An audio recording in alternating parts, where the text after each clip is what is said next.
Jesus journeyed to the city called Nain, and his disciples and a large crowd accompanied him. As he drew near to the gates of the city, a man who had died was being carried out, the only son of his mother, and she was a widow. A large crowd from the city was with her. When the Lord saw her, he was moved with pity for her and said to her, "Do not weep." He stepped forward and touched the coffin, and at this the bearers halted. And he said, "Young man, I tell you, arise."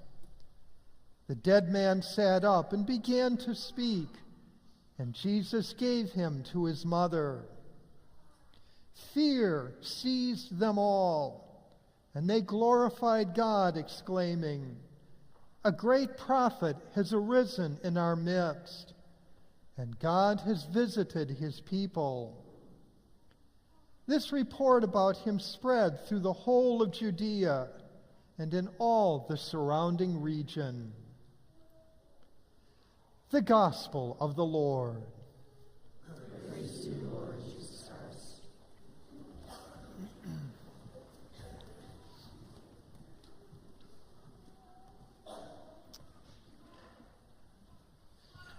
I would presume you would agree that there are many things that we look forward to with the end of the school year. One of my surprises this past year was in the couple of weeks before the term ended, just asking people, particularly the graduating seniors, what they were going to be doing. And many of these people were kind of quiet. I barely knew them. They seemed to be the sort of people who just came here and quietly, in the background, did their work and their studies and met their responsibilities. And what was such a delight was hearing about the future and the promise that was held out for them. Extraordinarily demanding professional programs, great graduate programs, wonderful job offers. And this to me was so encouraging, to meet these people who just quietly, in a sense, stood in the background and taught me something about life. In our readings here today, of course, the prophet Elijah and Jesus stand in the foreground. It's because of their actions the two are brought back to life. But what strikes me as interesting is what those people in the background did. When the widow had her probably newborn son, suffer a very severe condition, the prophet Elisha came to her, and her immediate greeting to him was, "Why are you here? Are you the one who has brought my son near death?" And Elijah just quietly takes the child, and through his prayer and his presence, revives the child. And the mother, of course, is just exuberant. She's just ecstatic, despite the fact that she was so wrong about Elisha. In our gospel today, Jesus comes upon this funeral cortege, and we're told that the only son of a widow had just passed away. Jesus simply goes up to her and tells her, "Do not weep." He then touches the bier and tells the young man to arise. He does nothing threatening. He doesn't do anything that would arouse people's suspicions. But yet we are told that the entire crowd was struck with fear. And after that fear, there was this rejoicing at the presence of God. What struck me was that these people would be struck with fear when they see a man returning to life. I wouldn't expect that. Why would they be fearful? The only answer that I can come up with is that when we confront mysteries, our initial reaction is fear.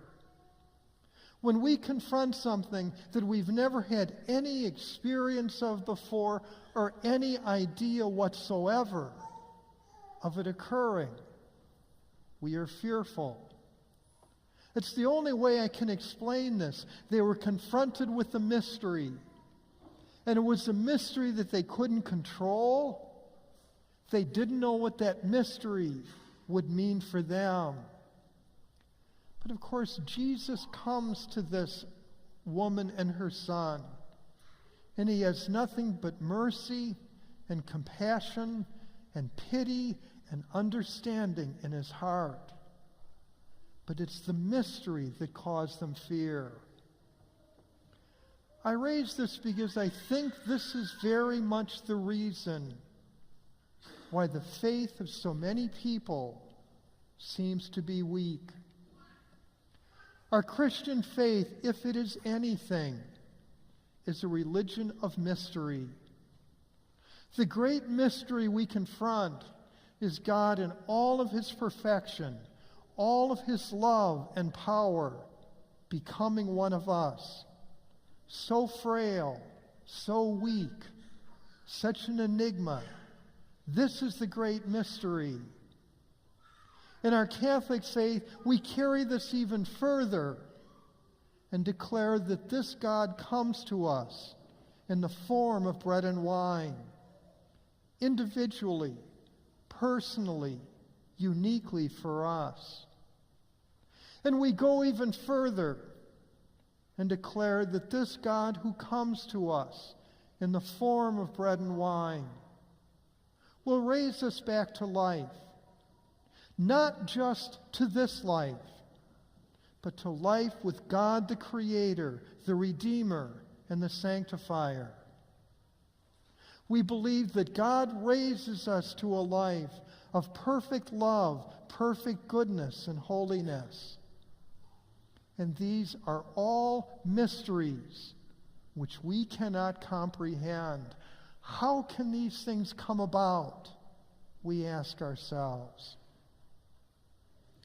I would contend that to accept these mysteries demands courage. We can't explain it. We have seen it.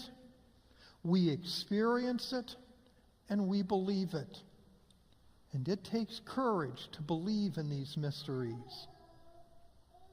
There are many of us today who would tell us that, too much religion can be bad for you. Believing too much may not help you. It might hurt you. Too much religion can make your head and your life a little bit funny. What I would suggest is that it's believing in the wrong things that can do this. Believing in things that are false, believing in things that are harmful can do this. And it's because of this that it's important that we believe in the truth. That we know the truth, we understand it, and we believe in it. It seems to me that our problem today, if there is one great problem, it's not that we believe too much, it's that we believe too little.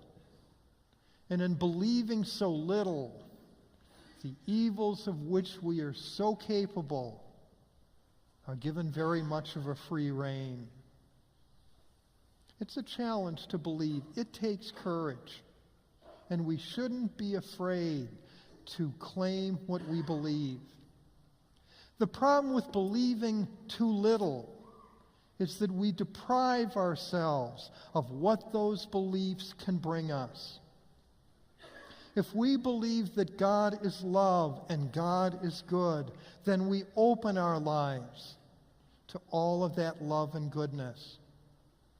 If we believe that God comes to us personally, uniquely, and individually to guide us, to strengthen us, and to show us his love, if we don't believe that, we cast it out of our lives.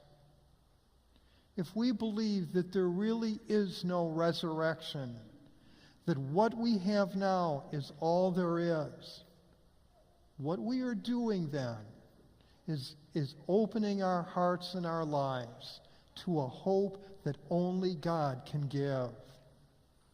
To say no to all of these things deprives us of what really is critical and essential and at the very core of our lives, our relationship with God.